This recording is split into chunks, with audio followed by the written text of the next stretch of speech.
Hi. Today I thought I would talk about a theme that is so important to me and that is also really controversial. I get that. And it's the fact that school is damaging for our kids.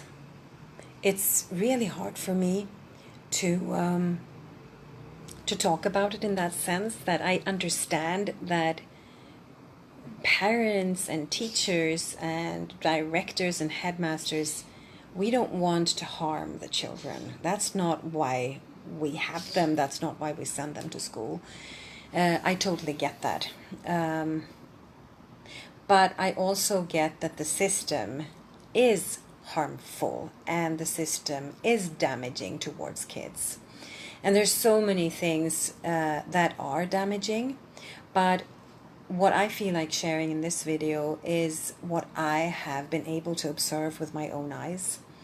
And it was stuff that I never expected. I never expected that the differences between schooled and unschooled kids would be so big. And I didn't really know either in what way school would be harmful. But after years of observing kids now, not only in my center, but meet, I observe, and I can see the same effects in all of them. And so what is it I see? Well, first of all, I see that kids that go to school lack of initiative taking.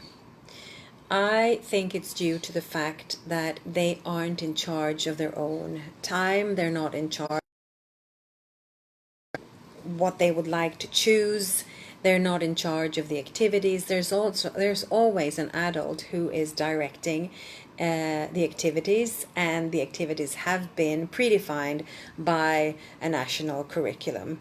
And so the kids have no say. And very quickly, it goes so fast. Very quickly, kids stop taking initiatives because they know they're not allowed to.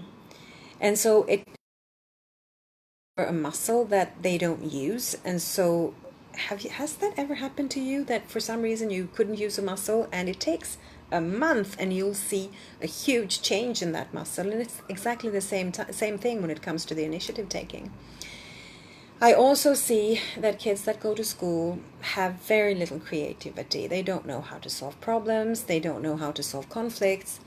They don't know what to do really with their own initiatives. So if, for instance, they choose to draw because they see that other kids are drawing, so they're like, oh, I can draw, that's a good idea. They don't even know what to draw. So they're like constantly checking on their neighbors to see what they're drawing, and then they start imitating, they're copying, and they're drawing stuff that the other kids are drawing instead of finding out what they would like to draw. And this is what school does to kids. School disconnects you from your own imagination, from your own lust to learn, from your own own self. So you don't know who you are any longer, and you don't know what you want, and you don't know what you like, because you never have an opportunity to really find out. So those areas are, like, I see them all the time. Then obviously we have what we call the socialization, and it's so important. The kids need to go to school in order to learn how to socialize, and I'm like, that's not why we have schools. We have schools in order to learn content, like knowledge. So in schools, the focus isn't on socializing. That's not at all what kids do. They sit down in classrooms, they're not allowed to talk to each other, and then they have recess and maybe they play a little bit, but sometimes they're actually being punished, so they're not even allowed to go out and have recess. And after school, when do they play? They don't have time to play. They have to do homework, prepare for exams, and do other extracurricular activities directed by adults. There is no time to socialize. And so what I observe in kids that go to school is that many times they have, like, what I would call vices. They develop vices. They're giving each other nasty comments. They bully each other. They're unkind. They don't know how to share. They don't know how to support each other. They compete. All of that I observe in kids that go to school. Now, kids that don't go to school, unschooled kids, the first thing I notice with them is that they talk to you differently. It's like, it's really weird to describe this because it sounds crazy, but they talk to you like as if they were real people. God, I can't believe I'm saying this, but it is true. It's true. They know their self-worth. They know who they are. They're connected to themselves. They know what they like doing. They know what they don't like doing. They have, in general, a strong sense of self and a strong self-esteem. So when you talk to them, they talk to you the same level. They don't make themselves smaller, and they don't reject you necessarily like school children can do, because they look at you as an adult. An adult, we know that they suck. They punish you and they scold you, and so, you know, stay away. Unschooled kids in general, they don't do that. They talk to you like a normal human being and like as if they were real human beings too, which obviously they are. So that's like the first thing I noticed with unschooled kids. And then initiative taking is just full on. They know what they want. They can take any kind of initiative. They know how to solve it. You know, they're like, can come in and be like, oh, today I'm gonna make this and that. And it's like, oh, do you need any help? No. Well, do you have a cardboard box? I need that. Oh, yeah, I have one here. And then they disappear and they do their thing. And it's like completely self-directed. It's really, really fascinating. And when it comes to socializing, they share, they support each other, they help each other out, they're friendly, they're kind. They don't compete. They want everyone to succeed. It is just so different. It's hard to explain this because if you haven't seen it, it might sound exaggerated or wrong or false. What do I know? But I observe this over and over and over, and I'm not the only one. And so, yeah, it's just so different. So different. Now there's a comment. I'm going to try to read it. What does it say? Isn't it the same with siblings? The youngest isn't as independent as the older.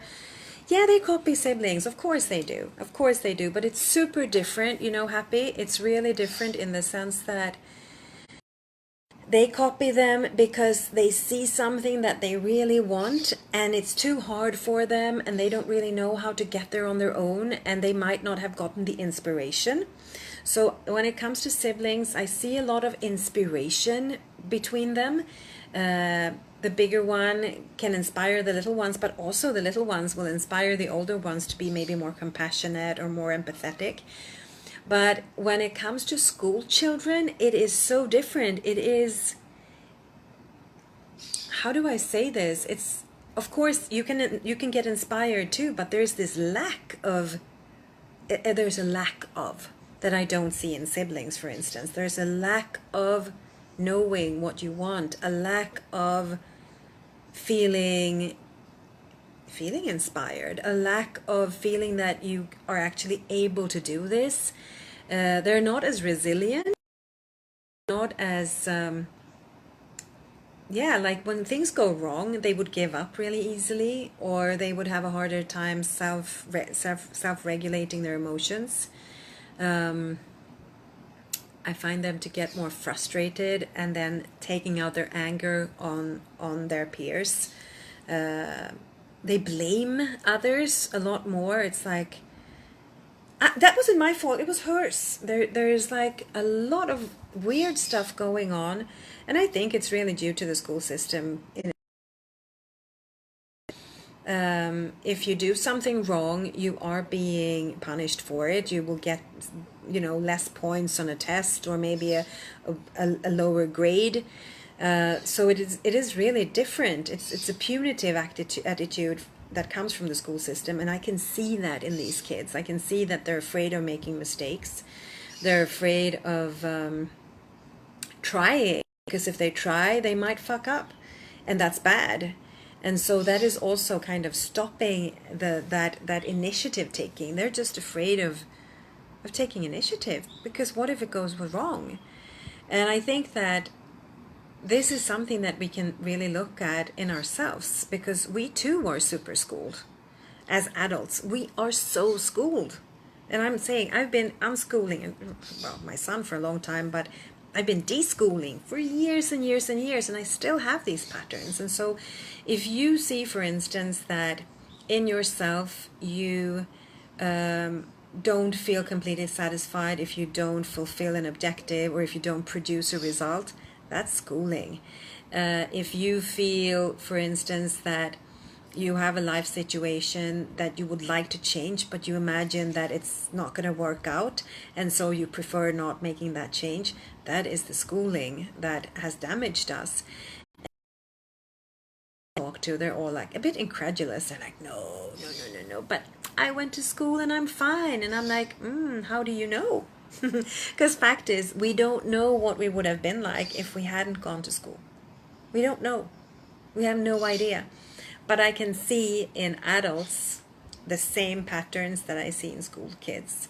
And the fact that unschooled kids don't seem to carry them as strongly, I think is something that is a proof. It's an empirical proof. And this I observe all the time. And it's not only me. It's like all the people I know that work in agile learning see the same stuff going on. And I have to say, when I see these kids, these schooled kids, I see that their wings have been cut. And it makes me feel really, really sad. It produces anxiety in me. And then I can feel the rage. I can feel the rage because I know that there is not one adult out there wanting to harm these kids. But we do through the system. The system is what is harmful. I get furious when I see how we're clipping their wings and how we're actually limiting them from living really full lives. It is just too sad, and that's why I'm doing what I'm doing. And yeah, if you're interested in taking a with me, I have several in English that will happen. And so just check the links that I will post later on in this link and under this video. And yeah, stay close by because there will be more coming. You take care. Have an excellent day.